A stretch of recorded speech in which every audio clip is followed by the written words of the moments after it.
recently watched 10 Things I Hate About You. Excellent film, but I did spend the whole film going like, you know that face when you're really, really constipated? And you're so constipated that it's actually painful? That's the feeling I got watching this movie. So without further ado, here's 10 things I hate about 10 Things I Hate About You. Number 10, easily this man. Number 9, this fucking guy. This fucking guy is the worst. I hate his greasy hair. I hate the way he dresses. But mostly I hate the way I don't hate you.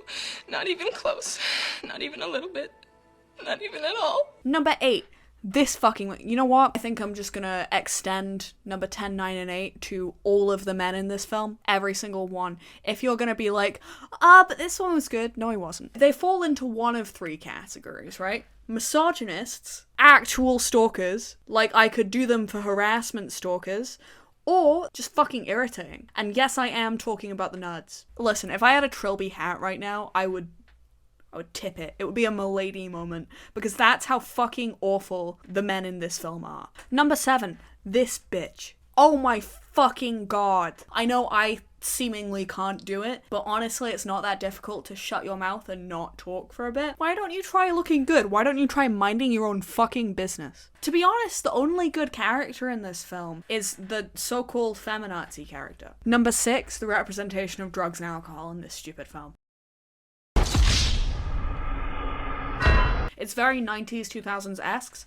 It's you know those really bad drug commercials that used to somehow demonize poverty, somehow? Number 5, coming in strong. The fact that the guy that plays the love interest in this also played the Joker. This isn't a we live in a society film. Pick a role, stick to it. Mainly because it gives me so much whiplash when I look at the difference between your 2 characters. It may be a compliment to your acting, it's not a compliment to my brain. Number 4, I would like to emphasize the greasy gamer boys in this. I know I might have covered it by just saying I hated all the men in this film, but I really wanted a special shout out to this particular group of men, because to me, it really embodies, I'm the nice guy, and everyone around me is the worst guy ever. Have you considered that you are all the worst guys?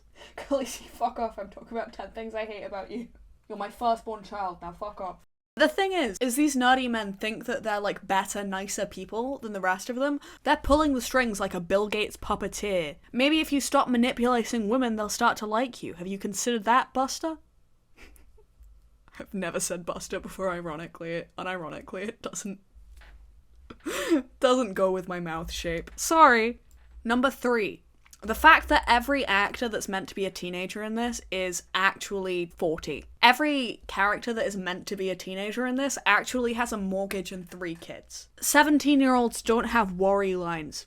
I'm 19, I have worry lines. I'm only just too old to play these characters, and I have worry lines. I am so fucking stressed. It's unbelievable. Stop casting 27-year-olds in your fucking films, please. Right, second to last, number 2, the stereotype of the good girl turning the bad boy better. Because let me tell you something, if you start dating the bad boy, you're not going to fix him, you're just going to traumatize yourself. That also doesn't mean I'm on the nice guy's side.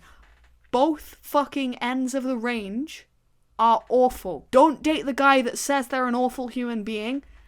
They're a walking red flag. Don't date the guy that says they're a nice guy.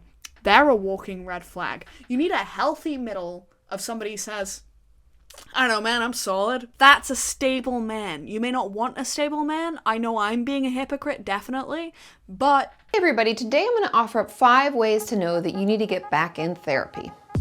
And finally, whatever fucking fan fiction the guidance counselor was writing. Undulating with desire, Adrian removes her red.